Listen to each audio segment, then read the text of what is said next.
My comments today will be focused really around self-employed informal workers in the informal economy. I will speak a bit about a study that WIEGO has done in 12 cities globally around urban informal self-employment and the impacts of COVID. And I will also speak to the issue of social protection, because that is one of the issues that stood out very strongly for us. And I will relate my comments at the end to some of the presentations that we've heard in the session today. So WIEGO has been running a longitudinal survey in 12 cities of the world of the impact of COVID-19 on informal workers, on self-employed informal workers in 12 cities. 2 of those cities are in Latin America, Mexico City and Lima. So what did we see last year? There has been this huge impact, and we've heard it today, of how employment levels have been impacted in the informal economy. And it's interesting to hear that Latin America has had a similar experience to South Africa as well, where our informal economy was actually affected to a greater degree than the formal economy by the loss of employment. But for many of the workers we were surveying, who are self-employed workers, the street vendors, the waste pickers, the home-based workers, it was the loss of income that was the most significant issue for them. So in April, May last year, we saw workers losing, up to 70% of workers reporting that they earned nothing over those 2 months. When we surveyed them later in the year, in 2020, they had recovered some income, but still, I think, facing a 25% drop in incomes from pre-COVID levels. This year, we are resurveying the workers again, and the results are only just coming out now, so I don't have any concrete results, but the recovery is still not 100%. So we are still seeing that lag in incomes happening in the informal economy. Another big issue that we saw is that we heard a lot about providing relief and based on social protection mechanisms to informal workers, and in Latin America was one of the standout regions of the world where relief actually did get to informal workers. But even then it was uneven and sometimes patchy. So, for example, out of our total sample of informal workers, only 40% received any kind of food or cash relief from the government, so well under half. In Lima, we saw 50% of workers had, and this was by July last year, had received any kind of cash relief from governments. And in Mexico City, it was much lower, 24%. So we see that there were still groups of informal workers who were not getting anything. They were still left out of the and that's despite the fact that there were some incredibly successful programs in Latin America. The other issue was the adequacy of the benefits that we saw. So in general, the adequacy of the benefits was not sufficient. It made no difference to the levels of food insecurity that households were reporting in the survey. And I think that is also important because it tells us about the type of benefits that we need. That we need to be ensuring that the benefits are adequate as well in these contexts. So I can't talk too much about the latest survey results because they are still being processed. But some early sort of suggestions are that we're still not seeing incomes of the self-employed reaching to where they were. We are definitely seeing higher levels of debt amongst this group of workers.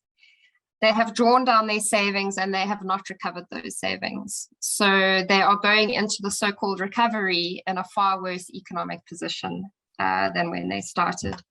And I think we're also seeing what we are calling relief fatigue, that the levels of relief on offer are not at the same the same levels as they were last year.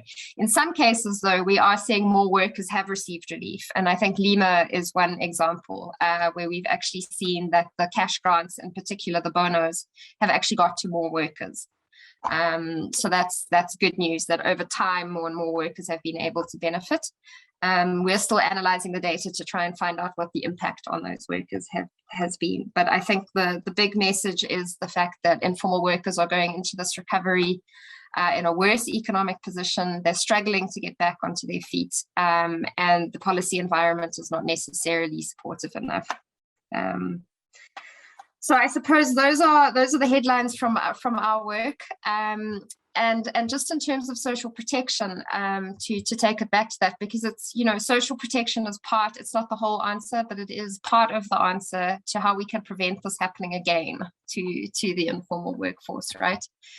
And I think some of the lessons that we've taken away about social protection systems, lessons from the relief, is that more universal social protection systems were able to respond more effectively. So, and we saw this in Latin America. It was one of the reasons why Latin American countries were able to respond more effectively than, say, countries in Africa and parts of Asia.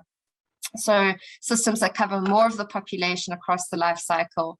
And we also saw from our survey that informal workers who were covered through child grants and old age pensions were more likely to have received cash than those who weren't. So those can create the support as well.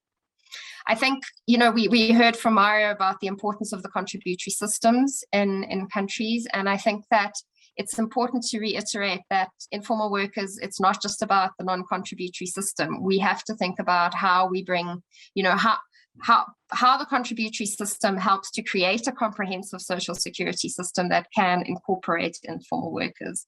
And also, if we are incorporating informal workers into the contributory systems, to what extent and how do we create the subsidies they need to get access to those systems? Because many informal workers are not going to have the money to pay the standard contribution. And particularly when we're talking about women, we're also talking about time taken off work for care credits. So where and how are we going to get the money to make sure that informal workers are supported to access the contributory systems? And I think Latin America, again, has some good examples to draw on. I think it brings up the questions of adequate sources of financing for social protection. So the adequacy of the benefits on offer during COVID were often not of high enough standard. There were exceptions, Brazil, for example.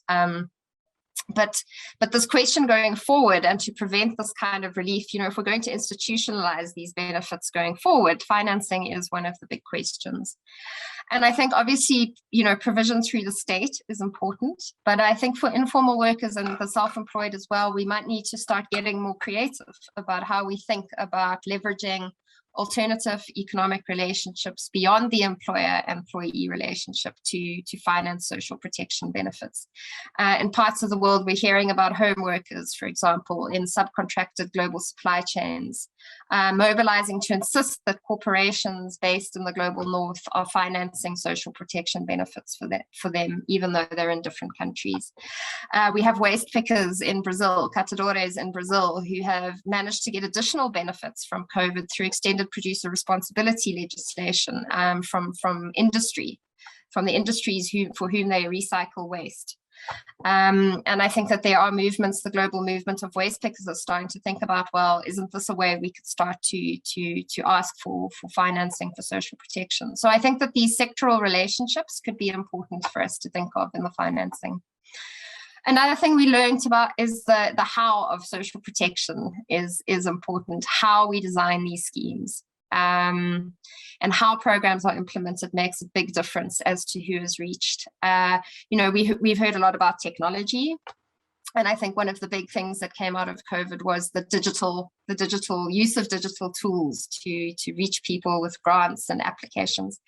And that has many benefits, and certainly it's the way the world is going, but it also created quite significant exclusions for many of the people we work with in terms of, people who didn't have access to the internet, people who just were not able to access the applications or were not digitally literate enough to be able to get the benefits. And so I think the issue of if social protection and provision is moving towards digital provision, how are we going to make sure people can still access? How are we going to overcome the digital divide in provision? And then I think Vanessa's examples from Argentina were particularly striking here, because the importance of making space for grassroots and civil society participation not only in the design and implementation and governance of social protection, although that Argentina, had some excellent examples of their emergency and social committees, where many of our members were part of those committees, inputting into what relief measures should look like, and really helping with distribution as well and implementation. So I think Argentina is an excellent example of how space has been created for, the participation of grassroots organizations of informal workers in policy design. And I think, that is one of the crucial things that has come out of COVID, is that often without the collaboration of these organizations, it was difficult to get benefits out onto the ground. And I think more effective systems in future are going to be the ones that incorporate this element of voice and participation. Thank you, Claudia. I'll leave it there.